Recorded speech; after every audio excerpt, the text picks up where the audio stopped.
Аймактарды өнүктүрүү жана санариптештирүү жылында элеттин турмушун жакшыртуу жоопкерчилиги турат. Быйылкы жылы өлкөнү өнүктүрүүгө багытталган программанын аяктоосуна 4 ай убакыт калды. Бул убакыт аралыгында социалдык объектилер, таза суу, жол маселеси, санариптештирүү системасы бардыгын ишке ашырууга жетишүү керек.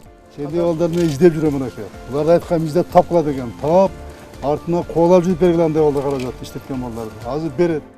Бул жолу өлкө башчынын кезектеги сапары Нарын облусунда болду. Теңир тоолуктар сүттү кайра иштетүүчү ишкана жыл бою иштей турган чоң сүт товар комплексин курууда. Ишканада 50дөн ашуун адам иштейт. Өндүрүш кубаттуулугу сезонунда 55-60 тонна даяр продукцияны түзөт. Ишкананын продукциялары ат башы сүт товарлары бренди менен барган сайын таанымал болууда жана Казакстан рыногунда чоң суроо талап менен пайдаланылат. Ош, Талас, Көл, Аламидиндер эмеге кетиресиз.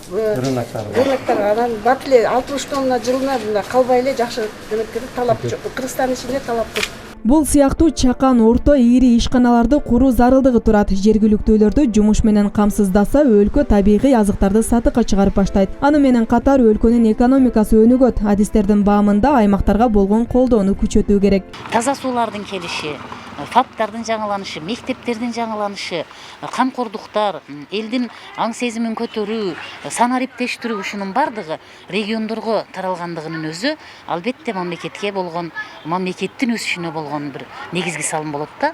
Ушул Кошкорго, Ат башыга, Алайга, Таласка, Баткенге, Көлгө, айыл жерге бериш маселен кайра иштеши удасыңбы? Сенде балдарны издеп жүрөм мынакей. Союз учурунда продукциялардын 60% кайра иштетилсе, азыр солгундап 30%га кыскарган. Мындан улам кайра ошол учурга кайтуу зарылдыгы турат. Айыл чарба багыты боюнча өлкөнүн аймактарына, климаттык шарттарына жараша иш алып барса, мүмкүнчүлүк чоң дешет. 71% иштетилет. Эгер ошол консерва кылып, чипс кылып, жуун кылып жөнөтсөк арзан түшөт. Мына ушул алыска ат башыда süt көп болбосо болгон süt ошо кайра иштетүү цех завод болбосо ошону көрсөтүштү, мага жакты. Себеби мисалы ат баштан Бишкекке чейин sütүн алып келип сирип кетпейби? Ошо жерде süттен быштак чыгарып, жана май чыгарып, каймак чыгарып, курут чыгарып, ушинтип сатса биринчиден арзан болот, экинчиден кымбат болот, өздөрүнүн кирешleri көп болот. Ошондуктан бул кайра иштетүү биздин айыл чарбасын өсүрүүнүн бирден бир келечекте жумуш, ошого көңүл бургандык абдан таза.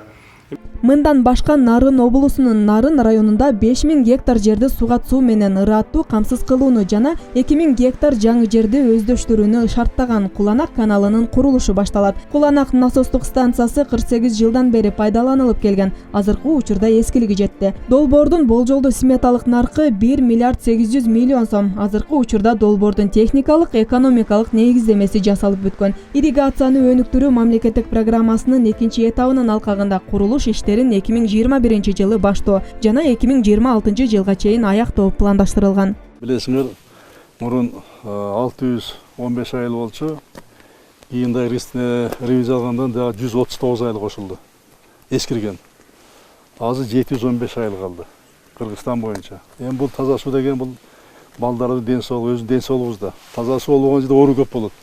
Буюрса, азыр 588 айылдын каражат чечилди азыр. Нарын облусунун Ат башы районунун эң алыскы жеринде жайгашкан Казыбек айыл өкмөтүндөгү ирригациялык каналдарды оңдоо иштери жүрүүдө. Суунун көлөмү 1,5 куб метрди түзөөрүн, бул көлөм 2300 гектардан ашык жерди толук сугарууга жетишсиз экенин маалымдады. Мындай иштер Жалал-Абад, Баткен облусунун аймагында жүрүүдө. Ирригацияны өнүктүрүү боюнча мамлекеттик программанын 3-этабынын алкагында 2026 жылга чейин ишке ашыруу каралган. Каражат боюнча көйгөй жок. Кептин баары ошону кандай аткарабыз? Ошо акча желип кетпей, бул сугат жерге ээ болсо кандай биз байыбыз. Себеби ушул кезде айыл чарба өндүрүп аткан азык түлүктүн 90%-ын сугат жери берет. А бизде 1,5 миллион гектар кайрак жер бар, 10% берет. Эгер ошо кайрак жерлерди суу жеткирип, канал куруп, ошого сугат жерге айландырсак, анда Кыргызстан боюнча түшүм жок дегенде 2-3 эсеге көбөйөт да, биз салыштыруу коомсуздугун сезебиз. Кеп ошол жерде барганда туура көрсөтүшүп, жасалма көрсөтпөй, кемчилиги менен кошпой, кандай барын ушинтип туруп, ушул ишти үзгүлтүксүз алып барсак, анда өндүрүштө өнүгөт, келечекте кеңейет. Өлкө экономикасы аксап, казына какшып турган учурга жетти. Алдыда аны көтөрүү зарылдыгы турат. Бул багытта адистер өнөр жайды кайра иштетүү, өндүрүш тармагын ишке киргизип, экспорттоону колго алуу керек деген сунуштарын айтышууда. Азыркы ишке кирген тармактар өлкө үчүн аздык кылат. Андыктан эт, сүт, жашылча жемиштерди өстүрүп, коңшу өлкөлөр менен тең ата сүйлөшүүгө барууга кезек келди дешет. Жана майда чарбага инвестиция берсеңиз дагы, насыяк берсең натыйжа жок, себеби көлөм жок. Мисалы бір тыштан $100,000 или евроға комбайн алып келді. Қантып пайдаланасыз бір жарым гектарды? Которуштубайды қантып айтасыз? Которуштубайдың кесін жоқ дегенде бір 5 гектар жер болуш керек. Ушуларды биздин мамлекет, айыл министрлиги өздөрүнүн ыктыяры шарт үстүндө ирлештириш керек болуп турат. Биз баягыда баштаганбыз ирлештирип, 600-га жакын кооператив курганбыз. Кийин таштап коюшту. Мунун эмне кереги бар? Кээ бирлери көнүп алыптыр да. Жок дегенде туугандарын берип бир кооператив куруп коюшсун. Ошентип бир жок дегенде бир 100 кооператив куруп алсак, ошо ниетчи башкалар кетишчү. Анын үчүн мен көп айтам, кызыктырарлар. Муну менен катар Кыргызстанда дагы бир мүмкүнчүлүк турат. Таза суу, суга бай өлкө сууну коңшу өлкөгө да сатууну колго алса, өлкө казынасын байытууга жол ачылмак дешет.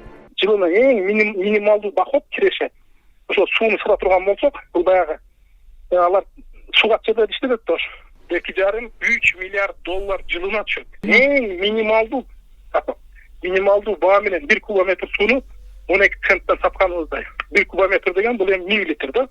Пандемия учурунда бизнес жааты солгундап, ишкерлер чыгымга кептелгени байкалган. Айрым тармактар гана ишин улантып жаткан. Буга карата ишкерлерге болгон насыяларды берүү өзгөрдү. Анда талап кылынган документтердин саны азайтылып, алар үчүн 14 миллиард сом ажыратылган. Деген менен өкмөт тараптан болгон жеңилдиктерди ишкерлер сезүү керектигин айтышат. Ансыз ишкерлер арасында салыктан качкандары да жок эмес. Андыктан жардамды салык төлөө менен гана кайтаруу керек. Орчоткуна подоходный налог 10%, налог на прибыль 10%. Ошондой мамлекеттердин ичинен караган болсок, эң мындай либералдуу салык бизде, эң жөнөкөй салыктын ставкалары бизде. Ошону биз жакшы аткарабыз атпайбыз, маселе ошодо болуп атат. Ишкерлер өз иш аракетин жүргүзүп атат, пожалуйста. Салыкты төлөсүн, мамлекет менен бөлүшсүн. Мындан сырткары Нарын районунун Кеңеш айылындагы контейнерлерден тургузулган мектептин ордуна жаңы мектеп курулат. Мектептин мурдагы имараты 1971 жылы салынган жана учурда авариялык абалда турат. Өткөн жылы окуучулар контейнерлерден тургузулган мобилдүү мектепте окууга аргасыз болушкан. Бул коомчулукта кеңири резонансты жараткан. Жергиликтүү тургундар жаңы мектеп куруп берүү өтүнүчү менен кайрылышкан жана 2020 жылы курулуш иштери башталган. Учурда пандемияга байланыштуу бир гана максат ооруканалардын имараттарын жаңылоо болууда. Бул жаатта бардык облустарда инфекциялык ооруканалар курулуп жатат. Өлкө башчынын билдирүүсүндө казынанын тартыштыгына карабай бул тармакка болгон каражат токтотулбайт. Салынганы 1880 жылы салынган. Санариптештирүү акылдуу шаар долбоорун ишке ашырууну тездетүүнү тапшырган. Долбоордун негизги максаты калкка кызмат көрсөтүүдө жеткиликтүүлүктү, ыкчамдыкты жана муниципалдык түзүмдөрдүн натыйжалуу чечим кабыл алуусун жогорулатуу болуп саналат. Нарын шаарында бул багытта иштер өз нугунда жүрүп жатканын айткан өлкө башчы канааттанганын билдирди. Бул долбоор өлкөнүн булуң бурчунда иштөөсү зарыл. Мээрим Алмазбек кызы, Гүлшайыр Талантбек кызы, Атайын Жумалык үчүн.